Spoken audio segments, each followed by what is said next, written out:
Hi everyone, Gianni Di Poce here with you for TheoTrade, and today is Tuesday, January 20th, 2026. It's a shortened trading week for markets as we were closed yesterday, but we are starting off this week in a pretty defensive manner. You do have the S&P 500 off just under 2% right now, a little bit of a bounce off the lows of the day here, but definitely some risk off in the tape.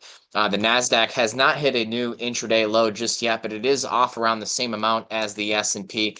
The Dow Jones is also down about 1.7%, but the Russell 2000 holding up the best, and this continues to highlight the rotation taking place within the United States. Now, international stocks have been doing better than the U.S. over the last few sessions here. And, today you have the euro surging, continuing its momentum from last week. The euro is up pretty nicely here. And you also have the Japanese yen pretty much flat. So basically, money is leaving the U.S. today. You do have bonds selling off, did get that bounce off of technical support. So there's a lot of moving parts right now. Okay, so let's start off where we normally do, comparing the Nasdaq and the S&P to semiconductors. Semiconductors are fresh off all-time highs on Friday. That is a good sign. But when you pivot and look at the tech sector, herein lies the big problem for U.S. stocks. When you have 30% of the S&P 500 failing to hit a new all-time high in almost 3 months, that's going to present some issues. And so now you also have a situation where the Magnificent Seven are looking weaker and weaker. I'm looking at MAGS, M-A-G-S, the Magnificent Seven ETF, but there are some big problems in the Mag 7. When markets were rising for the last couple of years, and the Mag 7 dominated the rally, it was like, oh, it's all about the Mag 7. Well, now we have a situation where the Mag 7 actually are underperforming the rest of the market. It's really a remarkable situation, because there are numerous individual stocks right now in the US, small cap, large cap, mid cap, doesn't matter, that are actually holding up all right. And a handful of them are in the Trinity Trade portfolio right now. But when you have stocks like Meta, okay, this is a huge company, huge market cap, that has effectively done nothing since last May. That's going to present some issues for the S&P 500. When you look at Microsoft, another huge company that has effectively done nothing since last May, these charts don't look good. Now, I do have a position in Tesla that could easily get stopped out today, depending on how we close. And that's okay, because I have no problem raising cash in this environment. But I still think this is one of the better setups in the Mag 7 for 2026. But near term, there is a lot of downside momentum in the Mag 7, and that is weighing on the large cap indices. There's a reason why the Russell 2000 looks fine. It's because the Mag 7 is not in the Russell 2000.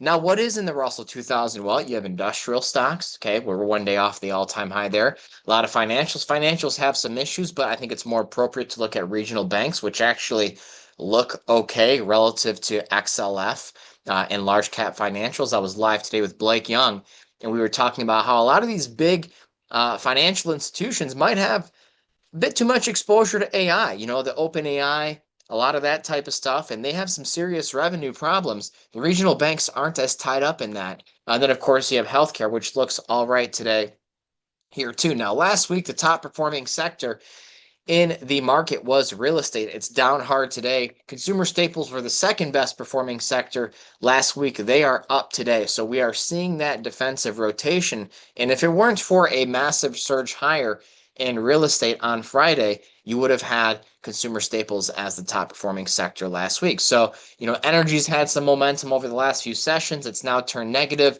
You have crude oil coming up against that $60 to $62 level of resistance, which is a big line in the sand. Okay. You get above there, you probably have inflationary pressures coming back. But in the meantime, stocks really are teetering on the edge here. So let's see if we get a little bit of a bounce. There is an element of fear already creeping back into the market. There was a lot of complacency coming into this week. But when you get these types of gaps lower on the first trading day of the week, sometimes it can wash out pretty quickly. So I'm keeping an eye on this. Again, the big issue is with the tech sector, which has not hit a new all-time high in months. We've been highlighting this actually 4 months. It's been a couple of months that we've been talking about this divergence between tech and the indices. It's problematic. We've seen this form at important market highs numerous times before, but there are individual one-off names doing well in this environment.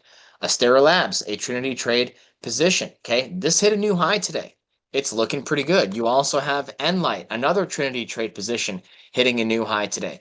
So if you respect relative strength, if you understand that this market is not just large cap tech names, and you adapt to this environment, okay, you can find bullish breakout trades. They're not as many as there was, and this isn't a situation like it was last summer where you can just buy anything and look for positive returns.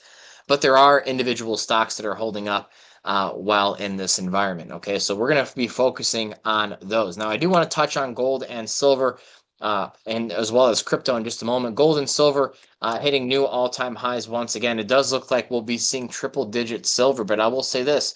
Once that high comes in, guys, the unwind is going to be violent. Upside momentum is waning. This is in response to, some massive moves in the Japanese bond market. There's a lot of confidence that is being shaken right now at a global macroeconomic level. But silver, you could see triple digits. Gold could hit 5,000 before this is all said and done, and then the correction will be sharp. Cryptocurrencies actually wrapped up last week in a pretty good way, but have since given back all of those gains in a matter of a few hours here. So we'll see if we can get a little bit of a bounce here, because I do think that this year is shaping up to be a bullish one for cryptocurrencies compared to precious metals, because once the precious metal high comes in, it's not going to be pretty. So, I've been talking about this. Does crypto have one more washout lower before that rally begins? That is certainly still on the table. But you look at here at the VIX, you are near the session highs. Volatility is still pretty elevated. But compared to the past, it's really not that bad yet. So we'll see where the dust settles. Again, in these types of environments, it's all about position sizing. It's all about watching your trades going into the closing bell. There's going to be a lot of intraday noise. There's going to be some there's going to be some attempts from policymakers to kind of walk back and calm things down.